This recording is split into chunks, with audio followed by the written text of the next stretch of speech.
My first day in the ward in the UK is the day that I almost booked my flight back to Kenya.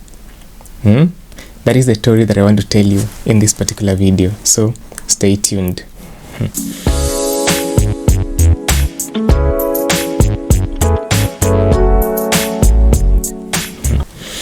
So this first day, I'm so excited. I'm reporting to the ward for the very first time.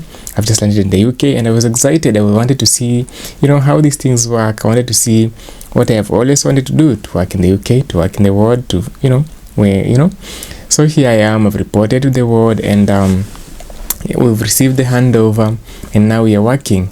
So we did the morning procedures as usual. Now, of course, nursing is nursing everywhere. Changing the beds and giving the patient water to shower, then allowing them to go, giving towels and so on. And of course, when it reached 10 o'clock, it was time to do the observations, the vital signs to the patients, okay? So, there is this special kind of monitor that is used here, whereby you go, it's connected to the internet, of course, the Wi-Fi there, and to the system that is being used here, Quadramed, that is. So you go, you scan the patient's wristband, which has a barcode, and the patient's identification, the details, they appear on the screen of the monitor.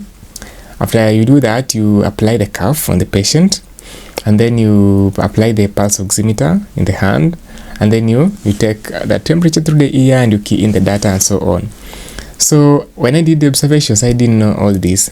So I just did observations and everything, and I sent the data and so on. So while I'm continuing doing my work, one of the nurses comes to me, not even a nurse.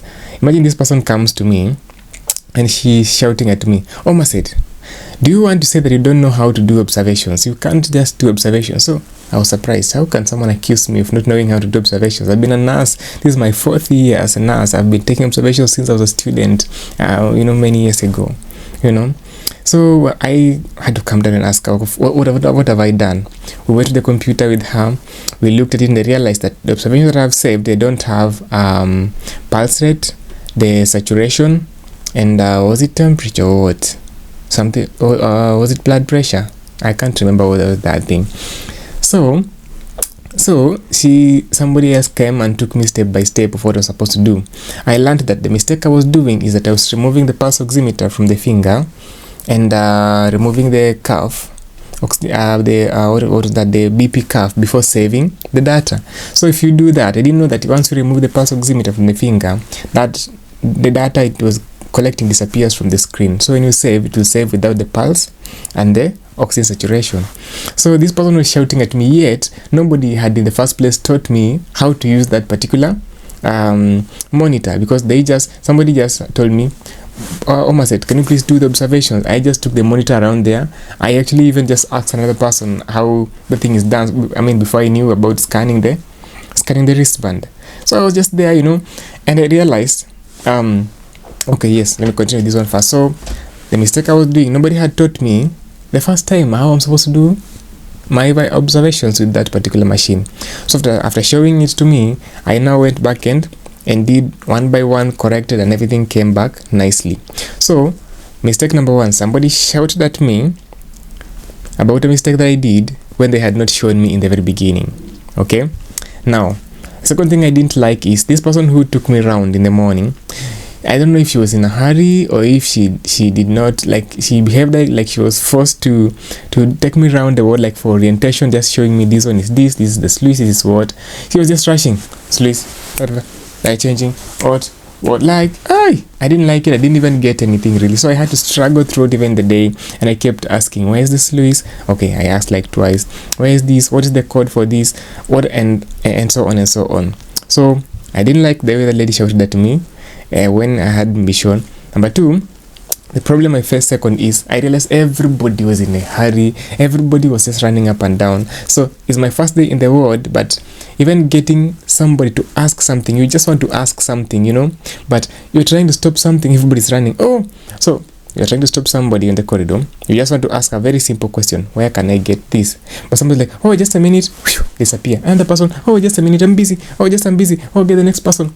Jesus Christ, it's my first time in the world. I'm just coming from Kenya, and I can't even ask a question. Everybody's running up and down. Everybody's doing so much. So I'm like, God, Jesus Christ, did I really subscribe to this, you know?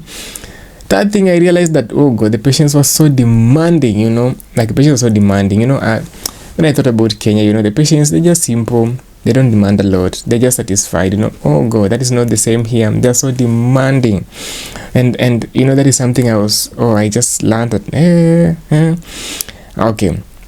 Then the doors, oh God, the ward has so many doors, and all the doors, they have like so many codes, you know, combination codes.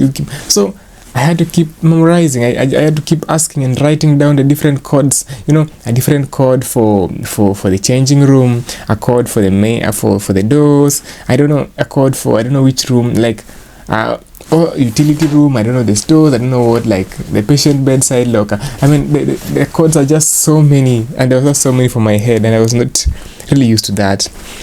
And the fourth thing I faced is the challenge of you know language. So these guys were just speaking, you know. I don't know, but the way the British speak, it will take you a very long time before you get it if you're just coming from where I come from, like Kenya and Nigeria, you know, and so on. So I sometimes somebody was speaking to me and I'm not getting it. And I don't know. Even today, I've been here, I've been in the UK for a very long time now, and I mean, there are still one or two people whom I can't hear what they're saying. So that is day one. Somebody's trying to tell you something, you're like, pardon? And like, pardon? And like, pardon? This person becomes irritated. You know? So I had a problem. So sometimes somebody's telling you something and you're like, oh Jesus, now what is this again? How will I live with this, you know? Then I've worked, I didn't know, and I mean, nobody told me about taking a break. That it is break time, you go sit here, do this. I've just worked, it's 2 a.m. I don't even know what is, you know, so I didn't get proper guidance in the morning, that first day that I reported to the work. So I struggled a lot. I just want to get soap to give a patient. I mean, I can't find anyone to ask. The person who was allocated to work with me, I was to shadow someone. But then it didn't happen that way because this person was working like almost independently. She disappears. I can't see her for about 45 minutes. Oh, she appears from there. I had gone, I don't know to where. I asked her, how can I do this? Oh, she's like, oh, just a minute, she's gone. So my head was scattered, you know, and I was like, I don't like this. I need to go back home. And I had walked a lot.